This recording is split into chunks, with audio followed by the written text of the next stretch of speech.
We haven't been taught to do that. That's the problem.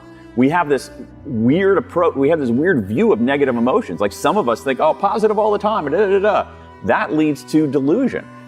Falling down doesn't mean that you're done. Falling down doesn't mean that it's over. Falling down doesn't mean that you're dead. Falling down is a reckoning.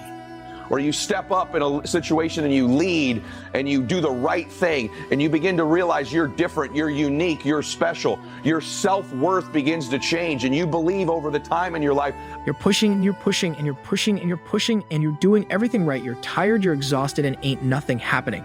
Yet that word is what you're waiting for yet. It's no different because we've messed up because you fell off the wagon, you've been on alcohol and drugs, and you gave up on life, you dropped out, or you've been to jail 1 time, 2 times, 3 times. And you really want your dream to happen and you're putting in your work and nothing's happening yet. Some of us get so absorbed in our negative emotions that they, in some ways, exonerate us from making progress. That's a bad idea too. What we need to do is we need to process our negative emotions in a systematic way. And I think there's a good way to do that. What we need to do is we need to think about our regrets. And when we think about our regrets, the evidence is pretty clear that they can help us make better decisions, solve problems faster, be better strategists, find greater meaning in our life. What I had this giant database of regrets, and I would look on my computer screen and see them listed there. And you know what? It wasn't that much of a downer because I felt like people were trying to make sense of it. An opportunity. Something that is given to all of us. Something to help us to build up.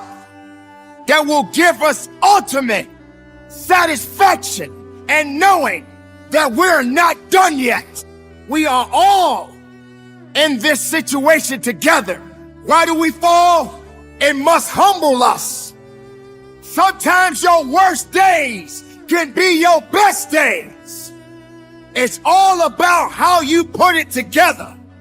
You have to be man enough or woman enough to save yourself. Enough with being afraid. There's some interesting research on this. One of the things that we think about disclosure of our vulnerabilities and our setbacks and so forth is that people will like us less. And in fact, they actually like us more when we do that. And so I actually had a lot of respect for people willing to disclose and willing to explain. And I felt like I was actually helping them make sense of this regret. So it wasn't that much of a downer. Over and over and over again around the world, the same 4 regrets kept coming up. And I found that fascinating because there wasn't much national difference. What's more, as I said earlier, these 4 regrets are revealing because by revealing our regrets, we are revealing what we value the most. And so to me, these 4 core regrets operate as a photographic negative of the good life. That is, if we understand what people regret the most, we actually understand what they value the most. So in a weird way, these 16,000 regrets are not a downer as much as they are a pointer to what makes life worth living. Enough of running away. Enough from hiding from your truth. Ladies and gentlemen, this moment in your life right now does matter. Sometimes you are going to lose.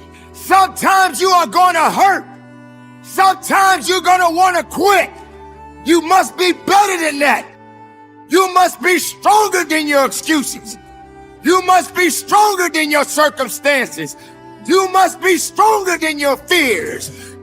You need a little bit of faith and understanding that you can go further in your life, but you gotta believe in it. You got to trust in it. You got to stand on it. You got to stay away from the things that's not building you up. Falling down, let it be. Falling down, it will happen. Falling down, it's necessary, but that doesn't mean that you quit. I promise you, if you keep pushing, if you keep giving me all your effort, it will happen. It must happen. It can't do anything. But move, you can do anything but make progress. But I want you all to understand in saying that word that you all have to stop getting caught up in movement as progress for some of us. The action of making progress is progress. But the push itself, the fight, you get up and swing and miss, that's progress you. Get up and you run at what you want with everything you got. I deserve to win. I deserve to be different. The next thing is this. You got to take some steps. You got to take some actions, make some mistakes, fall down, allow yourself to fail. Failure is only failure if you don't learn something from it. But the younger you are and the sooner you begin to take action and allow yourself to learn and get experience, the stronger you become. And if you stack experience onto self-worth, onto self-confidence, you have a formula that is going to separate you from everybody. So what is it that you love? Is it sports? Is it music? Is it business? What are some of your gifts? Is it your ability to speak, listen, your math skills, your kindness, your humor, your beauty, your intensity, your passion? Why does ostracization hurt emotionally? Because it's the most dangerous thing that could happen to you on the plains of the savannah. If you got ostracized, you got eaten. It was that simple. So for us, as a survival mechanism from an evolutionary psychology perspective, we've got to be able to bond and connect with other people. And once I finally realized business can try and abstract itself from that, it can try and rise above that with suits and ties and code of, the way that things are supposed to be done and acting professional. I don't act professional. Literally. And if you guys have ever been with me in a high-level business meeting, Yemeni's going to back me up. I won't say the name of the company, but one of our largest customers in their corporate headquarters, I had one of them crying because I was just being real about my story and why I'm doing this. And they were touched. And it was like, okay, now I have connected with this person on a real level. I'm not trying to manipulate them. I'm trying to be honest about why I'm here. I'm being honest about why I fight. You missed that's progress. The effort of making the attempt is progress. And so guess what the goals and the dreams are in that mindset to do nothing. I'll get to it tomorrow. I'll do it the next day. I do it the day after that. We're in a mindset of quitting. And if you want to make sure you become successful, it's not real you quit. It's where you stop preparing to quit. You got to give up on saying, look, I can do that tomorrow. Look, this is my time for rest. This is my time for break. There is no quit. Guess what dreams don't stop people doing? Your ability to learn, your ability to teach, right? Your programming skills. Maybe it's thinking creatively, thinking strategically. Maybe it's just hard work, but what are you gifted with? And begin to leverage those gifts and talents towards your goals and dreams, and you'll be much happier. And the next thing is this: dream. I want you dreaming. I want you picturing your life. I live oceanfront here, and when I was a little boy, I used to walk on this beach and say, someday we're going to live there. Someday I'm going to have that house. There was nothing in my family that told me we should live somewhere like this. That my family wasn't big dreamers. They're just good people doing good things in their life, but no one thought about owning jets or multiple homes or the beach. But I started dreaming. I started thinking big. I'm standing on the beach. My home is right up there. And this entire process started with just a thought in my mind of living here. When I was much younger, I walked on this beach with my then girlfriend, and I began to think about living here one day, and it opened a space in my mind as a young man about what would it be like to live oceanfront. I didn't know who. Now, that was weird for me in the beginning. It was weird for me to reveal so much of my truthful self because I really had to accept being rejected. I had to put myself out there in a vulnerable way because they could have laughed and been like, that's so ridiculous. What do you know about business? You're just a kid. But they don't.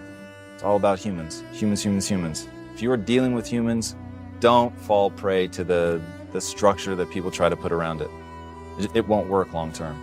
In you right now is the ember of something you don't want to admit to yourself. I promise you. And if you let me interview you long enough, I will get to that thing. And you will resist me trying to get to that thing for a very long time. First, you'll give me a bullshit answer. First, you're going to tell me that you want to be happy. That's useless. I need to know what makes you happy. I need to know how you plan to be happy, okay? When people say generically that they want to be happy, they might as well tell me that they want a hit of meth. You have the nerve to think or to ask yourself why you're not successful, and you see it happen every day on Monday morning. Somebody's going to get up and they get a hand in their resignation going to a new job on Monday morning. Somebody going to get uplifting more than you on Monday morning. Somebody going to get up running faster than you on Monday morning. Somebody going to get up with their name higher than the draft and you on Monday morning. Somebody's going to be getting that scholarship that you could have got. That's what on Monday morning somebody's going to get up whiffling to take that test.